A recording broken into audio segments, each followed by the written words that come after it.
اور تمہارے بابا کے ہاتھ پر بیعت کر کے ان کی خاطر کٹ مرنے کا اعلان کرتے تھے۔ سب کے سب تمہارا ساتھ چھوڑ چکے ہیں، اب سوائے اس کے کوئی چارہ نہیں کہ تم چپکے سے مدینے چلے جاؤ۔ اگر میں تمہیں مزید اپنے گھر ٹھہراتا ہوں تو کسی بھی لمحے تمہاری گرفتاری عمل میں آ سکتی ہے۔ بچے رو دیے، انہوں نے سمجھا کہ شاید باقی کوفیوں کی طرح چچا بھی ہم سے باغی ہو گیا ہے۔ کہنے لگے، چچا جان، کیا آپ بھی ہمیں گھر سے نکالنے لگے ہیں؟ عرض کیا، نہیں شہزادو، بات یہ نہیں، لیکن تمہاری حفاظت اسی طرح ممکن ہے کہ تم مدینے چلے جاؤ۔ صبح سویرے فلاں جگہ سے ایک قافلہ مدینے کو روانہ ہو رہا ہے، وہ تمہیں وہاں پہنچا دے گا۔ پھر اپنے بیٹے اسد کو بلایا اور کہا، اسد، صبح سویرے ان دونوں بچوں کو لے جا کر ان قافلے والوں کے سپرد کر دینا، ان کی شناخت نہ کروانا، کسی کو پتہ نہ چل سکے کہ اجنبی کون ہے۔ وہ چپکے سے انہیں مدینے چھوڑ دیں گے، پھر یہ شہزادے خود اپنے گھر چلے جائیں گے۔ اسد بن شریح علی صبح حضرت ابراہیم اور حضرت محمد کو لے کر اس قافلے کی جانب روانہ ہوئے، لیکن افسوس کہ یہ قافلہ کچھ دیر پہلے روانہ ہو چکا تھا۔ اس نے قافلے کی راہ کی طرف نظر دوڑائی، تھوڑے ہی فاصلے پر کچھ گرد اڑتی ہوئی نظر آ رہی تھی۔ اسد بن شریح رضی اللہ تعالیٰ عنہ نے کہا، بچوں، وہ گرد اسی قافلے کی ہے، تمہارے ساتھ میرا جانا اور دوڑنا کچھ مناسب نہیں ہے، بلکہ مصلحت کے خلاف ہے۔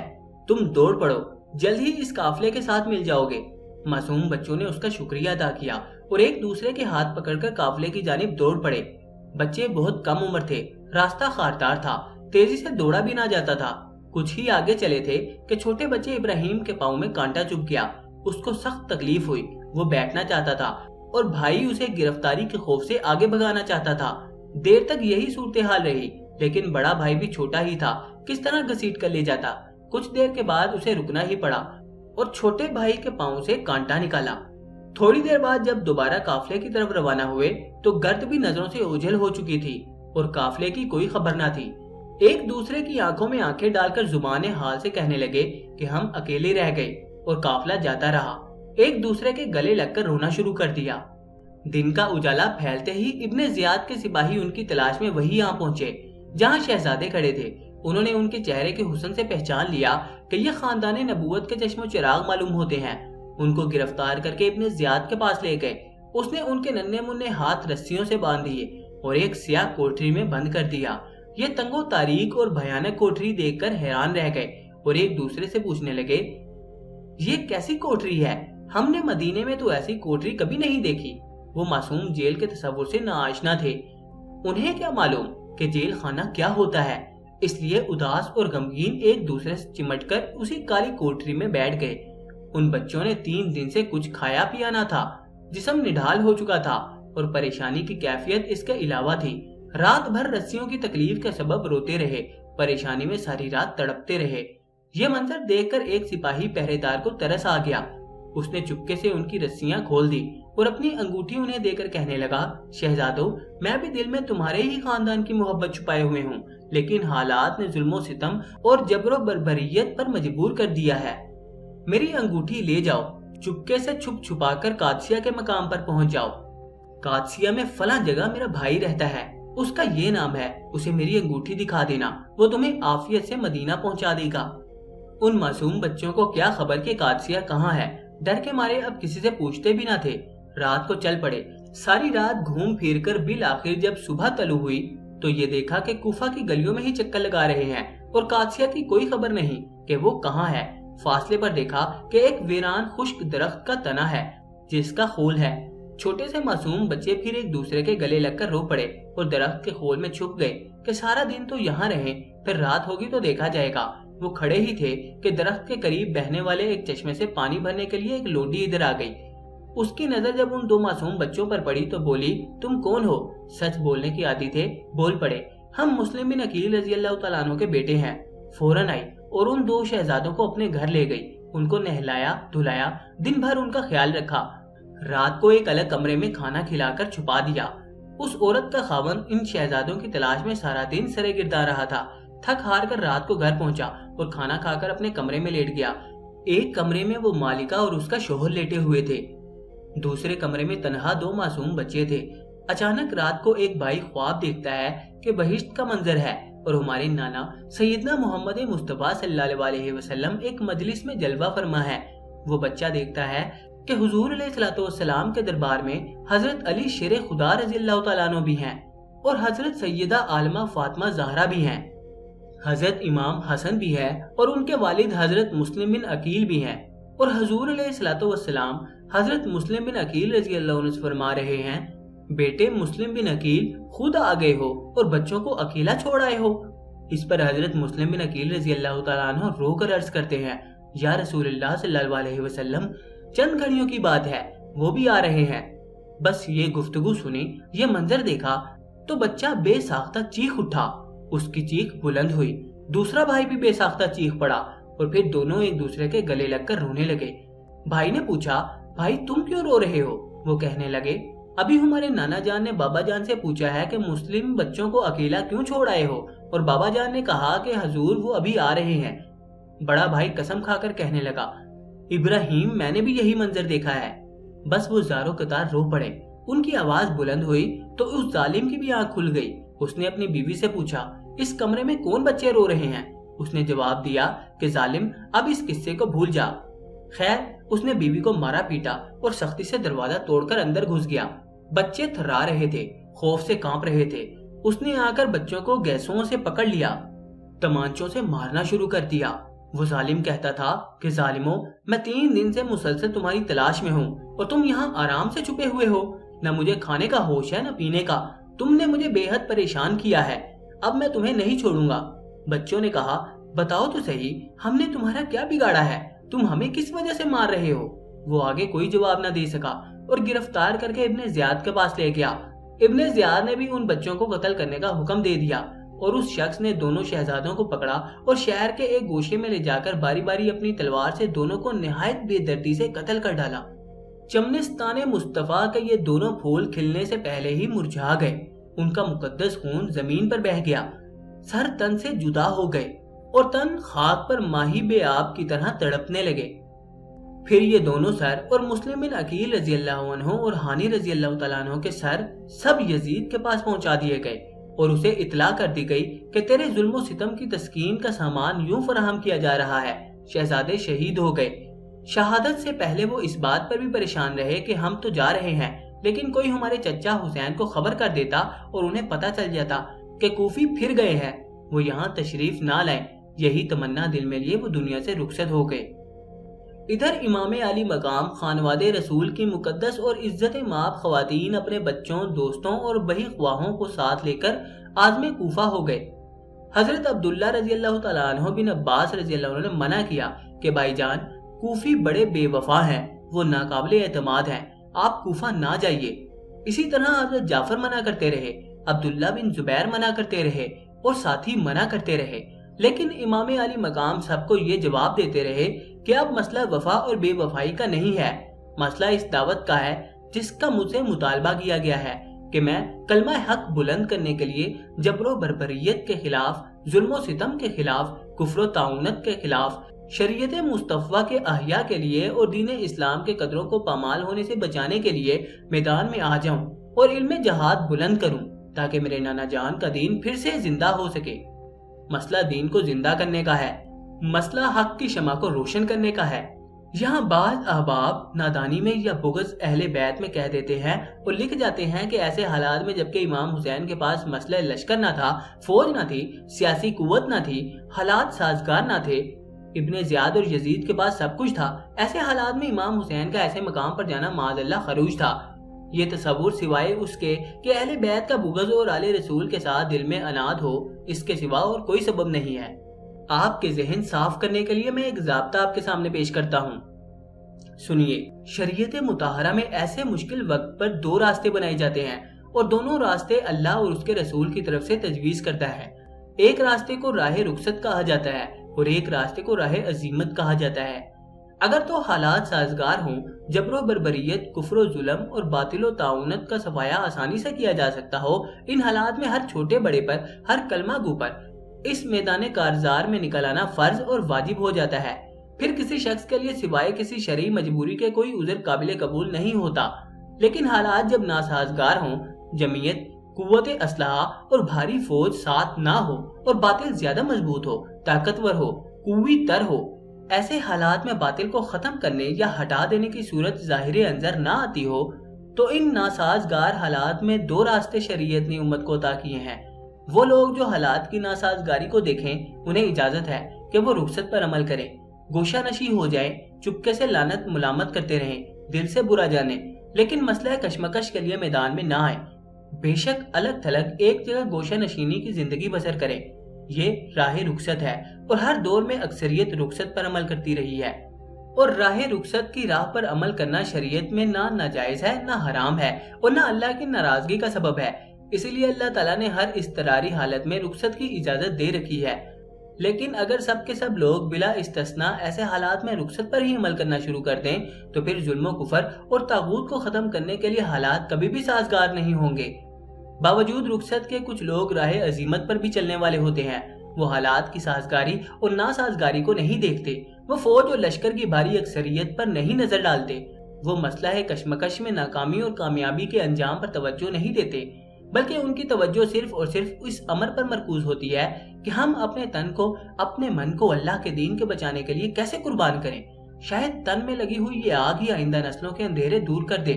وہ اپنے خون سے پورے دین کی آبیاری کرنے کو ہی دین کی احیاء اور تحفظ کا باعث سمجھتے ہیں۔ وہ حالات کی ناسازگاری سے بے خبر اور لا تعلق رہتے ہوئے اضطراری حالت میں بھی اپنی جان پر کھیل جاتے ہیں اور سر حق ہو کر میدان کارزار میں اترتے آتے ہیں۔ وہ اپنی شان کے لائق اور اپنے مقام کی مناسبت سے اس اقدام کو فرض سمجھتے ہیں۔ جس طرح ہر شخص راہ رخصت پر عمل نہیں کر سکتا، اس طرح راہ عزیمت پر بھی چلنا ہر کسی کے بس کی بات نہیں ہے۔ امام حسین رضی اللہ تعالیٰ عنہ نے یہ اقدام اس لیے کیا تھا کہ ان کے رگ و ریشے میں علی بن طالب کا خون گردش کر رہا تھا۔ حضرت سیدہ زہرا کی گود میں پرورش پائی تھی، محبوب خدا صلی اللہ علیہ وسلم کے مبارک کندھوں پر سواری کی تھی، حضور کی زبان کو چوسا تھا۔ وہ علی کے فرزند اور خانوادہ نبوت کے چشم و چراغ تھے، اس لیے جو احساس ضیاء انہیں تھا وہ کسی کو نہیں ہو سکتا تھا۔ وہ بنائے لا الہ تھے، اس لیے ظاہر ہے کہ راہ عزیمت پر عمل کرنے کی عزت اس دور میں آپ کے سوا اور کسی کے نصیب میں نہیں ہو سکتی تھی۔ اور پھر یہ بات بھی ذہن نشین فرما لیں کہ جو لوگ راہ رخصت پر عمل کرتے ہیں وہ بھی حق بجانب ہوتے ہیں۔ کسی شخص کو حق نہیں پہنچتا کہ انہیں مطعون کرے اور برا بھلا کہے، اس لیے کہ انہیں حق دیا گیا ہے کہ راہ رخصت اختیار کریں۔ البتہ ایسے لوگوں کی راہ کو کوئی شخص اپنا اسوہ اور رہنما نہیں بناتا۔ اہل عزیمت اور اشاعت ان کی راہ پر چلتے ہیں جو لوگ اپنے گلے کٹواتے ہیں اور اپنے خون سے ہولی کھیلتے ہیں اور قربانیاں دیتے ہیں۔ وہ راہ عزیمت پر چل کر قیامت تک ایک اسوہ حیات دے جاتے ہیں، دین کو زندہ کرنے کے لیے ایک شاہراہ قائم کر دیتے ہیں، دینی اقدار کو مٹنے سے بچانے کے لیے اور پھر سے بحال کرنے کے لیے ایک ضابطہ حیات دے جاتے ہیں۔ اس لیے جن لوگوں نے امام حسین کے اقدام کو ان ظاہری حالات کی ناسازگاری کی بنا پر معاذ اللہ خروج اور بغاوت کا الزام دیا ہے، وہ نہ تو دین کی روح اور تعلیم سے واقف ہیں اور نہ ہی شریعت اسلامیہ کے احیا کے تقاضوں سے واقف ہیں، اور نہ ہی اس امر کی خبر رکھتے ہیں کہ اسلام کی قدریں مٹ رہی ہوں تو انہیں زندہ کرنے کے لیے خون کی بازی کس طرح لگائی جاتی ہے، اور شاید وہ یہ بھی نہیں جانتے کہ اس وقت یزید کا تخت پر بیٹھنا اسلام کی تاریخ کو کس رخ پر ڈال رہا تھا۔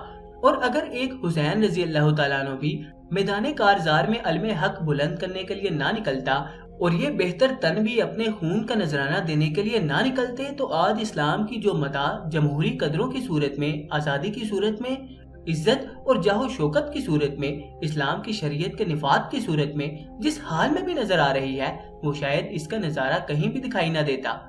اسلام کی پوری تاریخ اور امت مصطفیٰ مرہون منت ہیں حسین رضی اللہ تعالیٰ عنہ ابن علی کے خون کے قطرات کے اور خانوادہ رسول کی اس عظیم قربانی کی، جس نے رخصت کو چھوڑ کر اپنے تن کو تو ماچس کی طرح جلا لیا اور عمر بھر کے لیے اس زمانے کی تاریکیوں اور اندھیروں کو اجالے میں بدل ڈالا۔ یہی وجہ ہے کہ آج 1400 برس بیت گئے، رخصت کی راہ پر چلنے والے ہزاروں تھے لیکن عزیمت کی راہ پر چلنے والے بہتر تھے، جن کے قائد حسین رضی اللہ تعالیٰ عنہ ابن علی تھے۔ 14 صدیاں بیت گئی، دنیا جب بھی نام لیتی ہے بطور نمونہ کہ وہ حسین رضی اللہ تعالیٰ عنہ ابن علی ہی کا نام لیتی ہے۔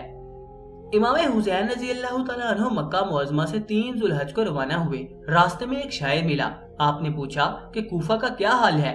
اس نے جواب دیا، ان کے دل آپ کے ساتھ مگر تلواریں یزید کے ساتھ ہیں۔ آپ جب 3 ذو الحج کو روانہ ہوئے تو آپ کی خدمت میں درخواست کی گئی کہ کچھ دن اور گزار لیں، لیکن امام حسین رضی اللہ عنہ کے سامنے اپنے نانا جان کا یہ ارشاد مبارک تھا کہ میں دیکھ رہا ہوں کہ مکہ کے حرم کا تقدس قریش کے ایک شخص کے سبب پامال ہو رہا ہے، یہاں ایک شخص کے سبب خون بہ رہا ہے۔ فرمانے لگے ممکن ہے کہ مکہ میں یزیدی فوج گرفتاری کے لیے اہتمام کرے اور ہمارے حامی ہماری دفاع میں تلواریں اٹھا لے اور میرے سبب سے حرم مکہ میں خون بہے۔ میں نہیں چاہتا کہ اپنے نانا جان کے اس ارشاد کا مصداق بنوں۔ حج کے دنوں سے قبل روانگی اختیار فرمائی۔ اس شاعر کی بات سننے کے باوجود آگے گئے۔ راستے میں حر رضی اللہ عنہ بن یزید تمیمی ملا۔ اسے ابن زیاد نے لشکر دے کر بھیجا تھا تاکہ حسین رضی اللہ عنہ تمہیں جہاں ملے اسے کوفہ میں داخل نہ ہونے دو اور کوشش کر کے میرے پاس لے آؤ۔ حر نے کہا حسین ابن علی، آپ کو پتہ چل چکا ہوگا کہ آپ کے چچا زاد بھائی مسلم بن عقیل رضی اللہ عنہ شہید ہو گئے ہیں۔ کوفی لوگ حسب دستور بے وفا ثابت ہوئے، وہ آپ کی اطاعت سے پھر چکے ہیں، حالات سازگار نہیں ہیں، بتائیے آپ کا کیا خیال ہے؟ مجھے حکم ہے کہ میں آپ کو ابن زیاد کے پاس لے چلوں۔ امام علی مقام نے اہل قافلہ سے مشورہ کیا اور یہ قرار پایا کہ فی الحال میدان میں پڑاؤ کیا جائے۔ وہیں عمرو بن سعد بھی ایک بہت بڑے لشکر کے ساتھ ابن زیاد کی طرف سے امام حسین کے قتل کے منصوبے کے تحت آ پہنچا۔ امام حسین رضی اللہ عنہ جس میدان تک پہنچے اس میدان کی خبر تک نہ تھی کہ یہ کون سا میدان ہے۔ دریائے فرات کا کنارہ تھا۔ خیال کیا کہ یہاں پانی قریب ہے، کچھ آسانی ہوگی۔ یکم محرم کو اور بعض روایتوں کے مطابق 2 محرم کو اسی میدان میں اترے اور ساتھیوں سے پوچھا کہ یہ کون سا میدان ہے، اس کا نام کیا ہے؟ انہوں نے بتایا کہ حضرت اس کا نام کربلا ہے۔ فرمانے لگے بس یہی خیمے لگا دو، یہی ہمارے سفر کی آخری منزل ہے۔ اس جگہ پہنچتے ہی آپ کو حضور نبی کریم صلی اللہ علیہ وسلم کے وہ فرامین یاد آ گئے جو آپ نے کربلا کے متعلق فرمائے تھے، اور بچپن کے زمانے کی یادیں اور حضور کی دی ہوئی بشارتیں آنکھوں کے سامنے آ گئی۔ وہ بچپن کا لمحہ یاد آ گیا کہ جب حضرت ام سلمہ اور حضرت ام الفضل رضی اللہ عنہما کی روایت کے مطابق حضرت ام سلمہ کی گود میں امام علی مقام کھیل رہے تھے کہ اچانک آقائے دو جہاں کی چشمان مقدس پر آنسو آ گئے۔ ام المومنین نے پوچھا یا رسول اللہ صلی اللہ علیہ وسلم کیا بات ہے، آپ کی آنکھوں میں آنسو آ گئے ہیں؟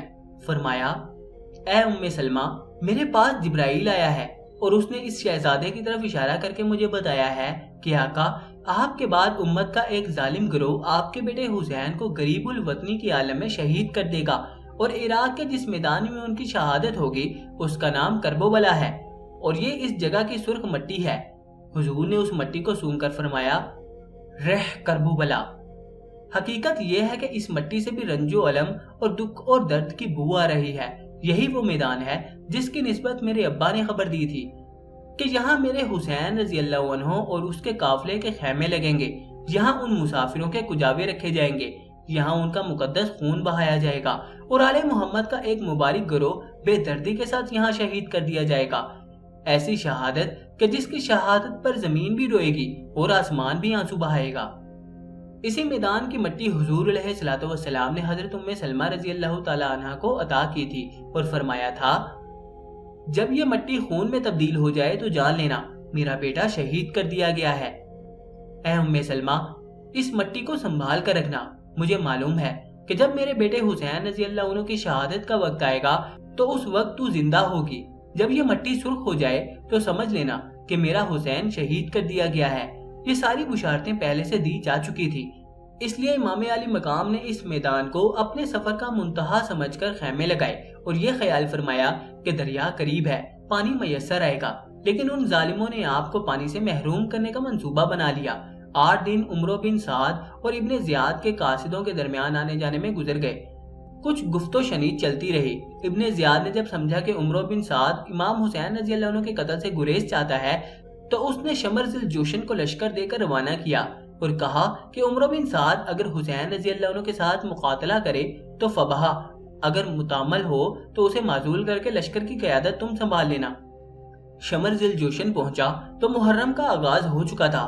عمرو بن سعد نے یہ دیکھا کہ حکومت مجھ سے چھینی جا رہی ہے، امام حسین رضی اللہ عنہ کے ساتھ مقابلہ کرنے کا فیصلہ کر لیا اور ابن زیاد کے کہنے پر 500 لشکریوں کو بھیجا کہ وہ فرات پر قبضہ کر لیں اور حسین کو پانی کا ایک گھونٹ تک نہ لینے دے۔ امام حسین رضی اللہ تعالیٰ عنہ نے 9 محرم کو اپنے بھائی عباس بن علی بن ابی طالب کو 50 دیوانوں کے ساتھ بھیجا کہ کچھ پانی لے کر آئیں، کیونکہ کل جنگ کا دن ہے، وضو کے لیے اور پینے کے لیے پانی کی ضرورت ہوگی۔ حضرت عباس رضی اللہ تعالیٰ عنہ گئے، فرات کے کنارے جنگ ہوئی، آپ شدید زخمی ہو گئے، تھوڑا سا پانی لینے میں کامیاب ہو گئے۔ عمرو بن سعد اور شمر ذی الجوشن نے مطالبہ کیا کہ ابھی رات کو جنگ شروع کی جائے۔ امام حسین نے فرمایا کہ جب جنگ کا فیصلہ ہو ہی چکا ہے تو یہ ایک رات اللہ سے مناجات اور علیحدگی میں اس سے ملاقات کے لیے دے دو۔ فیصلہ ہو گیا کہ کل 10 محرم کو جنگ شروع ہوگی۔ رات کو آپ اپنے خیمے میں گئے، عزت مآب خواتین کو جمع کیا، اپنی بہن حضرت زینب رضی اللہ تعالیٰ عنہ کو، زوجہ مطہرہ حضرت شہر بانو رضی اللہ تعالیٰ عنہ، چھوٹی شہزادیوں کو، شہزادوں کو، خانوادہ رسول کے جوانوں کو ارشاد فرمایا، میں تم سے بے حد راضی ہوں اور خوش ہوں، تم نے حق صداقت وفا شواری ادا کر دیا۔ قیامت کے دن تمہارے حق میں گواہی دوں گا۔ تمہیں اجازت دیتا ہوں کہ رات کے اندھیرے میں جہاں چاہو چلے جاؤ، مجھے جام شہادت اسی میدان میں نوش کرنا ہے، لیکن تمہیں اپنی خاطر جنگ میں جھونکنا اور مروانا نہیں چاہتا۔ عزیزوں کی آنکھیں پرنم ہو گئی، سب نے تھر تھراتے ہوئے لبوں سے جواب دیا کہ امام علی مقام، ہم اپنے خون کا آخری قطرہ بھی آپ کے قدموں پر گرا دیں گے۔ اگر آج آپ کو تنہا چھوڑ دیا تو کل اپنے خدا اور نبی کریم صلی اللہ علیہ وسلم کو کیا منہ دکھائیں گے؟ ہم آپ کی خاطر کٹ مریں گے، جانیں قربان کر دیں گے اور یزیدی لشکر کو بتا دیں گے کہ اہل بیت ایسے ہوتے ہیں۔ امام علی مقام نے رات بھر صبر کی تلقین کی، اہل بیت کے مقدس خیموں میں رات بھر تلاوت ہوتی رہی، سجدے ہوتے رہے، استغفار ہوتا رہا اور ذکر ہوتا رہا اور اللہ کی بارگاہ میں مناجات کرتے رہے۔ علی الصبح مارکہ کربلا بپا ہو گیا۔ سب سے پہلے یکے بعد دیگرے ایک ایک شخص آتا رہا اور قافلہ حسینی کے جوان یزیدی لشکر کے لوگوں کو واصل جہنم کرتے رہے۔ انہوں نے اجتماعی حملے کا فیصلہ کر لیا، لیکن ادھر سے ایک ایک جوان اس پورے قافلے کا مقابلہ کرتا رہا۔ سارے ساتھی جانثار شہید ہو گئے، اب صرف اہل بیت نبوت کے افراد رہ گئے۔ امام حسین رضی اللہ عنہ نے چاہا کہ اس خاندان سے میں آغاز کروں، تلوار اٹھائی، لیکن حضرت علی اکبر میدان میں آ گئے، عرض کرنے لگے، ابا جان، بیٹا آپ کا جوان ہے اور جوان بیٹوں کے ہوتے ہوئے باپ کو ایسی تکلیف کی ضرورت نہیں۔ میدان میں پہنچے، جہاد شروع کیا۔ آپ کی تلوار جس سمت اڑتی یزیدی فوج کے ٹکڑے اڑا دیتی، آپ نے انہیں گاجر مولی کی طرح کاٹ کر رکھ دیا۔ پھر آپ کا گھوڑا زخمی ہو گیا۔ حیدری خون اور حسینی شجاعت نے یزیدی لشکر کو مصیبت و مشقت میں ڈال دیا اور ان کے پرخچے اڑا دیے۔ امام حسین رضی اللہ تعالیٰ عنہ چاہتے تھے کہ اپنے جوان بیٹے کو، شباب کے ماہ کامل کو، حسن کے ماہ تمام کو اپنی آنکھوں سے لڑتا ہوا دیکھیں، لیکن میدان کرب و بلا کی گرد نے ان کو چھپا لیا تھا۔ کچھ خبر نہ تھی کہ وہ کہاں ہیں اور ان پر کیا بیت رہی ہے۔ بس اتنا اندازہ ہوتا تھا کہ جس سمت یزیدی لشکر کی بھیڑیں بھاگتیں، امام حسین رضی اللہ تعالیٰ عنہ اور اہل بیت کے لوگ سمجھ لیتے کہ حسین رضی اللہ تعالیٰ عنہ کا لاڈلا بیٹا اسی سمت جا رہا تھا۔ یہ علی حیدر کرار کا پوتا، حضرت محمد مصطفیٰ صلی اللہ علیہ وسلم کا نواسا، دیر تک یزیدیوں کو واصل جہنم کرتا رہا۔ پیاس کی شدت نے آ گھرا، جسم پر زخم لگ گئے۔ پانی کا ایک گھونٹ بھر کر دوبارہ تازہ دم ہونے کے لیے آتے تو عرض کی، ابا جان، اگر پانی کا ایک گھونٹ مل جائے تو پھر تازہ دم ہو کر حملہ کروں۔ فرمایا، علی اکبر، پانی تو میسر نہیں، لیکن اپنی سوکھی زبان تیرے منہ میں ڈال سکتا ہوں۔ حضرت علی اکبر رضی اللہ تعالیٰ عنہ نے امام علی مقام کی سوکھی ہوئی زبان چکھی اور اس سے پھر تازہ دم ہو کر میدان میں پہنچے۔ دیر تک لڑنے کے بعد بے اندازہ زخم کھا کر زمین پر گر پڑے۔ ایک نیزہ آپ کے سینہ اقدس میں پیوست ہو گیا۔ اچانک زبان سے آواز آئی، یا بتا اے ابا جان۔ امام حسین رضی اللہ تعالیٰ عنہ بے ساختہ دوڑ پڑے، جا کر اپنے بیٹے کو گود میں لے کر اٹھا لیا۔ بیٹا ایک عجیب انداز سے اپنے باپ کو تک رہا ہے۔ عرض کی، ابا جان، اگر آپ نیزے کا یہ پھل جسم سے نکال دیں تو میں ایک بار پھر میدان میں جانے کے لیے تیار ہوں۔ آپ کا بیٹا دشمن کی کثرت کے باوجود ہمت ہارنے والا نہیں۔ امام حسین رضی اللہ تعالیٰ عنہ نے گود میں جوان بیٹے کو، اس ماہ تمام کو، اس حسن کے پیکر کو اپنی گود میں لے لیا۔ سر سے پاؤں تک جسم زخموں سے چور تھا۔ آپ نے نیزے کا پھل نکالا، خون کا فوارہ ابل پڑا۔ امام حسین جب حضرت علی اکبر کو گود میں اٹھائے ہوئے تھے، اس وقت آپ کی عمر 56 سال 5 مہینے اور 5 دن تھی۔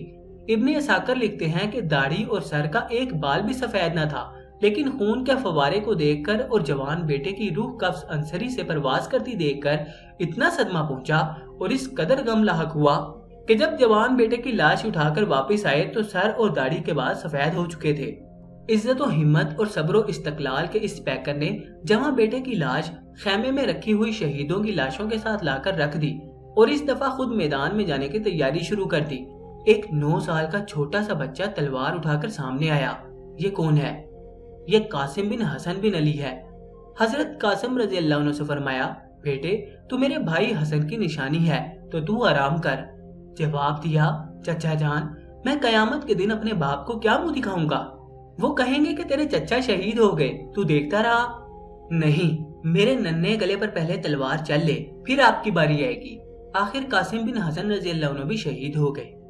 اکثر لوگ یہاں کہتے ہیں کہ حضرت علی اصغر، جن کی عمر مبارک صرف 6 ماہ تھی اور وہ پیاس سے تڑپ رہے تھے، حضرت امام حسین رضی اللہ تعالیٰ عنہ انہیں اٹھا کر لے گئے اور لشکر یزید سے ان کے لیے پانی مانگا، لیکن پانی کے بجائے تیر آیا اور بچہ شہید ہو گیا۔ میں اس سے متفق نہیں۔ مجھے حسین رضی اللہ عنہ کی غیرت اور حمیت اس بات پر یقین کرنے کی اجازت نہیں دیتی، کیونکہ وہ حسین جو اسلام کی خاطر، اہل بیت کی غیرت و حمیت کی خاطر سب کچھ لٹا رہا ہے، وہ اس بچے کے لیے یزیدی بدبختوں سے پانی کی بھیک کس طرح مانگ سکتا ہے؟ اگر پانی کی بھیک ہی مانگنا تھی تو پھر حسین کو ان سے خیرات طلب کرنے کی حاجت نہ تھی۔ وہ چاہتے تو دریائے فرات کو اشارہ کرتے، دریائے فرات ان کے قدموں میں بہنے لگتا، آسمان کی طرف ہاتھ اٹھاتے، بارش سے بھرے بادل امڑ آتے، موسلادھار بارش ہوتی۔ اسماعیل بن ابراہیم علیہ السلام کی ایڑی کے رگڑنے سے اگر زمزم کا ایک چشمہ نکل سکتا ہے، تو پھر مصطفیٰ کے لاڈلے بیٹے حسین ابن علی کی ضرب اور ایڑی مارنے سے کربلا کے میدان میں چشمہ کیوں نہیں پھوٹ سکتا؟ میرا تو یہ عقیدہ ہے کہ اگر وہ زمین پر پاؤں مارتے تو ایک چشمہ تو کیا، ریگزار کربلا میں ہزاروں چشمے پھوٹ پڑتے۔ لیکن یہ میدان امتحان و آزمائش تھا۔ حسین رضی اللہ عنہ تو ان مصائب و آلام میں صبر کر کے اپنے مولا کو راضی کر رہے تھے۔ ان کے نانا ان کو تک رہے تھے کہ میرا حسین جسے میں نے اپنے کندھے پر سوار کیا۔ حضرت فاطمہ الزہرا رضی اللہ تعالیٰ عنہ دیکھ رہی تھی کہ جس حسین کو میں نے اپنی چھاتی کا دودھ پلایا ہے، علی شیر خدا ملاحظہ فرما رہے تھے کہ جس کے رگ و ریشے میں میرا خون گردش کر رہا ہے، آج اس مقام صبر اور مقام استقامت پر اس کے قدم کہیں لڑکھڑائے تو نہیں؟ حسین ابن علی اس حال میں صبر و رضا کا پیکر بن کر عزم و ہمت کے ساتھ مسکراتے رہے۔ آخر جب امام حسین رضی اللہ تعالیٰ عنہ نے میدان میں آنے کا ارادہ کیا تو حضرت عابد رضی اللہ عنہ بیمار نکل آئے اور عرض کی، ابا جان، میرے اوپر تو ایسا ظلم نہ کیجیے کہ میرے ہوتے ہوئے آپ میدان میں جا رہے ہیں۔ میں بھی باقی بھائیوں کی طرح اپنے نانا جان کا دیدار کرنا چاہتا ہوں۔ میں بھی اپنی دادی جان کی بارگاہ میں جا کر سرخرو ہونا چاہتا ہوں۔ اب شہادت کا جام پینا میری باری ہے۔ امام حسین رضی اللہ عنہ نے فرمایا، تو رہ جا کہ خانوادہ رسول کا ہر چراغ گل ہو چکا ہے، ہر پھول مرجھا چکا ہے، اب میری نسل میں فقط تو ہی باقی رہ گیا ہے۔ مجھے تو شہید ہونا ہی ہے۔ اگر تو بھی شہید ہو گیا تو تیرے نانا کی نسل کہاں سے چلے گی؟ تو اپنے نانا کی نسل کی بقا کی خاطر زندہ رہ۔ حضرت امام حسین رضی اللہ تعالیٰ عنہ امام زین العابدین رضی اللہ عنہ کو چھوڑ کر خود میدان کربلا میں اترے۔ آپ بھی دیر تک ہزاروں یزیدیوں کو واصل جہنم کرتے رہے۔ پورے لشکر میں کوہرام مچ گیا۔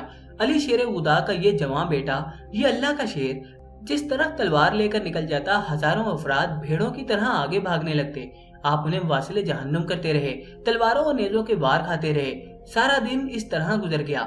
خیال آیا کہ وضو تازہ کر لوں۔ میدان فرات پر گئے۔ 500 کا لشکر چھوڑ کر بھاگ گیا۔ آپ نے وضو کرنے کے لیے فرات سے پانی لیا تو وہ خون آلود ہو گیا۔ آپ نے اسی کو اچھالا اور واپس لوٹ آئے۔ مسکرا کر آسمان کی طرف دیکھا اور سر جھکا لیا۔ جمعے کا دن تھا۔ اب وہاں جمعہ کہاں؟ نماز ظہر کا وقت آیا۔ فرمانے لگے، یزیدیوں، کچھ دیر رک جاؤ تاکہ اللہ کی بارگاہ میں 2 سجدے ادا کر لوں۔ لیکن وہ ظالم یہ مہلت بھی دینے پر تیار نہ تھے۔ امام علی مقام نے ان کے عزائم دیکھ کر تلوار رکھ دی اور ظہر کی نماز کے لیے نیت باندھ لی۔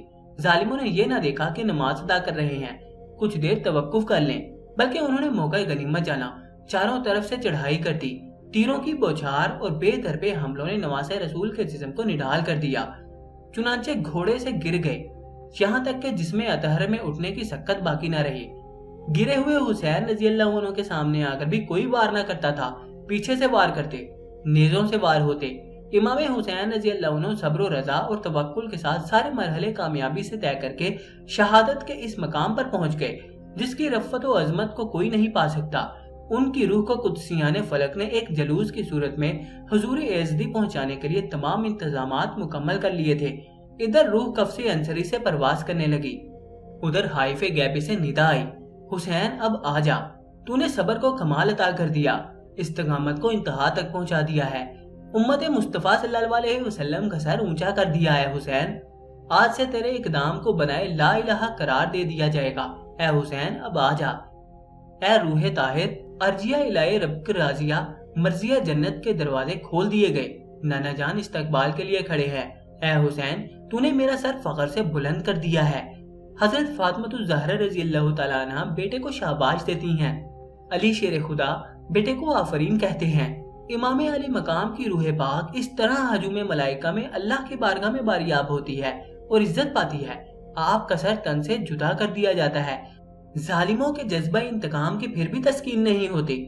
وہ جسم اطہر پر گھوڑے دوڑاتے ہیں، ٹاپوں سے روندتے ہیں۔ انہیں خیال تک نہیں آتا کہ یہ وہ سر ہے جسے سرکار دو عالم چوما کرتے تھے۔